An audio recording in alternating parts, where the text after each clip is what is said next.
The 19th Asian Games, hosted by China, is taking place in Hangzhou, Zhejiang, from September 23rd to October 8th. The Games have been postponed by a year due to the COVID-19 pandemic. Not only is this the first major international event hosted by China post the pandemic, but it is also the largest scale international competition held in China in the last decade. The organizing committee, a year in advance, expressed intentions to present a sports cultural event showcasing, quote, Chinese characteristics, Zhejiang style, Hangzhou flavor, and dazzling brilliance. Considering Chinese President Xi Jinping once governed Zhejiang and is a sports enthusiast, Hangzhou invested significantly in the Asian Games. This investment led to the construction or renovation of several competition venues and some urban infrastructure projects. To ensure the success of the Asian Games, the Hangzhou government made extensive preparations over the years. Streets were painted in vibrant colors, complemented by waving Asian Games flags and high-hanging banners.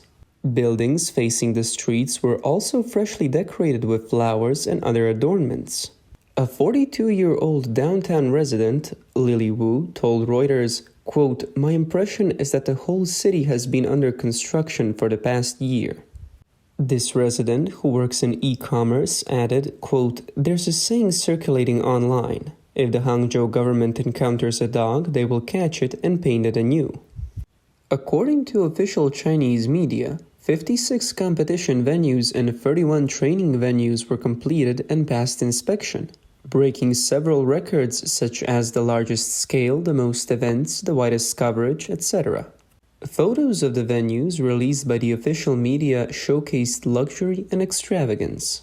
While the official Chinese media heavily promoted the Hangzhou 2020 Asian Games, they made an inadvertent faux pas. The People's Daily on September 11th attempted to praise the beauty of Hangzhou using a classical poem. But the poem originally carried a satirical meaning about an emperor neglecting national issues. This led to widespread ridicule, prompting the People's Daily to delete the video and accompanying text. To ensure the smooth opening of the Asian Games, Hangzhou implemented stringent security and traffic controls. Sewers were sealed after security checks, and the phrase, quote, Hangzhou road closures became a censored search term on Weibo. Those affected by the closures had to, quote, go over the wall, i.e. circumvent internet censorship to vent on the social media app X, formerly Twitter. Given China's economic struggles, the excitement and enthusiasm that Chinese citizens once felt for hosting major events were not replicated. Many in Hangzhou, Zhejiang, and China at large showed indifference or lackluster response to the Games. Many local Hangzhou residents expressed discontent with the government's massive expenditures on the Asian Games as mere face-saving projects. Analysts pointed out that 3 years after the COVID-19 pandemic, China's economy, social atmosphere, and confidence are low. For Hangzhou, the Asian Games appear to be a costly endeavor, while ordinary people are more concerned about their daily lives. The Hangzhou 2020 Asian Games Organizing Committee hasn't disclosed the total cost of hosting the Games, but the Hangzhou government mentioned that over 200 billion yuan, approximately $30 billion was spent on transport infrastructure, competition venues, the athletes' village, and other facilities over 5 years leading up to 2020. According to the BBC, a Hangzhou resident surnamed Jiang remarked that the money spent on the Asian Games would have been better used to improve the living standards of ordinary citizens and the youth. Quote, it's hard to find jobs now. Some companies have gone bankrupt. Today's young people have it tough.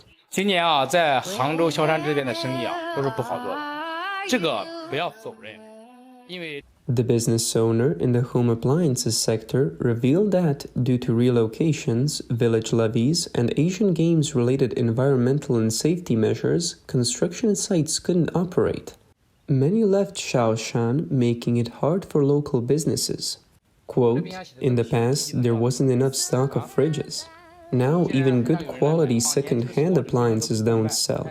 Even with low prices, there are no buyers. Business is really tough. A Hangzhou resident filmed a newly abandoned mixed-use building in the city.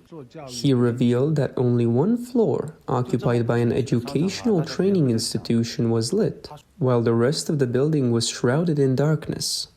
The commercial spaces have experienced a high vacancy rate, with the shops on the ground floor being vacant for 3 years straight. He observed that there are many such underutilized complexes throughout Hangzhou. He added that while some might assume such a desolate mall must be located in a remote part of Hangzhou without spending power, it is actually situated in a very central area, with approximately 300,000 to 400,000 residents living nearby. Another mall across the street is also struggling with business. 3 years post-pandemic, China's economy hasn't rebounded as expected. Jiang, a standing member of the National Committee of the CPPCC and former governor of the People's Bank of China, pinned an article in the quote CPPCC Daily, highlighting China's current economic challenges. He pointed out that Chinese citizens have generally reduced spending and are repaying loans early. This indicates public anticipation of wage cuts and economic lightening, leading to increased savings and reduced debt. Meanwhile, risks in the real estate sector remain unsolved. Mounting local government debt has decreased infrastructure investment, and employment issues continue to plague the nation. A scene at the Guangzhou's temporary job market showed it teeming with thousands of job seekers. Quote, "What are your thoughts on this? It's truly hard to find a job nowadays." The man filming revealed he was a long-term temporary worker at a factory. Suddenly, there was no work, and all factory workers were given leave, which effectively meant no income. Most factories in Guangzhou now only offer work for about 10 days to half a month before giving workers time off without any base wage, leading to unstable employment. He further stated that wages in the temporary job market are depressingly low. Unskilled temporary workers earn about 150 yuan, approximately $21 for a 10-hour workday. Such wages only cover basic living expenses, leaving little for mortgage or car loan repayments. Consequently, the lives of low-wage workers are becoming increasingly difficult, with jobs harder to find. Critics argue that Beijing's massive spending on such events seeks to win applause from foreigners, ultimately stemming from the leadership's penchant for grand gestures. According to Voice of America, Hong Kong commentator Johnny Y.S. Lau believes China organizes these events for international propaganda and domestic economic benefits, without considering whether they burden the populace. He noted that while some might hope the Asian Games could bring a touch of joy post 3 years of stringent pandemic measures, those impacted by the economic downturn may lack the spirit to appreciate the event. However, the economic boost the Asian Games promised to bring Hangzhou might not be significant. An owner of a restaurant in Hangzhou complained online that, despite the commencement of the Asian Games, customer turnout had not increased, with the restaurant remaining mostly empty. Quote, "Restaurant owners in Hangzhou house business during the Asian Games. Quote, during our peak lunch hours, we only have 4 or 5 tables occupied." Johnny Y.S. Lau remarked, quote, "Such sporting events can't alter the current economic tone of mainland China, which is struggling to recover. Therefore, for the common people who can't adapt to the present economic structure and living standards, the Hangzhou 2020 Asian Games won't solve their issues or pique their interest." Furthermore, analysts believe that China's significant investment in hosting various international events may not be rooted in sports. Instead, the focus might be on expanding political influence. However, some pundits argue that the increasingly restrictive atmosphere in Chinese society may be challenging to dispel with just a single vibrant event. Wu Sezhe, the director of the Center for China Studies based in Taipei, believes that since the 2008 Beijing Olympics solidified China's image as a, quote, "rising superpower," The international influence gained from hosting large-scale events has been slowly waning. Especially in recent years, this influence has been rapidly diminishing. Therefore, any unexpected incidents during the Hangzhou 2020 Asian Games may be magnified, further tarnishing China's image. Wu Se just stated, quote, "Suppose an athlete goes sightseeing and inadvertently crosses China's stringent national security boundaries. Any resulting controversies may be magnified, posing a serious challenge to China's national image." Jiang Junhao, a scholar from Taichung, also pointed out that the Chinese government often displays a two-handed strategy. On the one hand, they welcome foreign investment, while on the other, they implement regulations like the, quote, anti-espionage law, causing apprehension among foreign businesses. Similar controversies exist in academia. Taiwanese scholars invited to China for academic exchanges have reportedly been detained and interrogated. Regarding the political effects of the Hangzhou 2020 Asian Games, Voice of America cited an analysis by Jiang Junhao, a political science professor at Tunghai University in Taichung, Taiwan. He suggests that post-pandemic, the Chinese government hopes to use the sporting event to reshape its superpower image, which has taken a hit in recent years, and ease international tensions. Simultaneously, they aim to suppress domestic dissent through the celebratory ambience of the event, achieving tighter societal control. Jiang Junhao said, quote, "The Chinese government hopes that international events serve as a shot of confidence. Perhaps Chinese athletes will win, or the world might see a different performance, leading to a strong surge in nationalistic propaganda." Additionally, for the 2008 Beijing Olympics, China undertook vast construction projects to build numerous sports venues.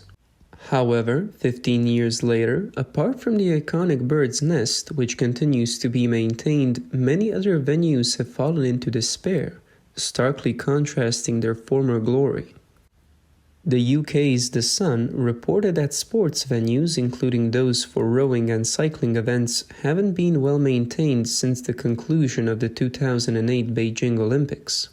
On-the-ground inspections by reporters revealed overgrown venues resembling ruins. Currently, only the main national stadium and the water cube remain in use. Today, the bird's nest and water cube serve as tourist attractions, but maintaining these stadiums and their energy consumption has resulted in considerable wastage. Apart from attracting tourists, the bird's nest occasionally hosts various sporting events and cultural activities. However, stadium management estimates it would take over 30 years to recoup the construction costs, which exceeded 3 billion yuan, approximately $400 million, excluding maintenance, repairs, and energy consumption. The water cube situation is even direr. Maintenance, energy consumption, and asset depreciation led to a loss of over 11 million yuan in 2011, excluding government subsidies. These once glorious stadiums are now considered white elephants, resulting in substantial financial wastage. Many Chinese believe that constructing such stadiums is a sheer waste. So, once the Asian Games conclude, will the newly built venues in Hangzhou follow in the footsteps of the stadiums built for the Beijing Olympics?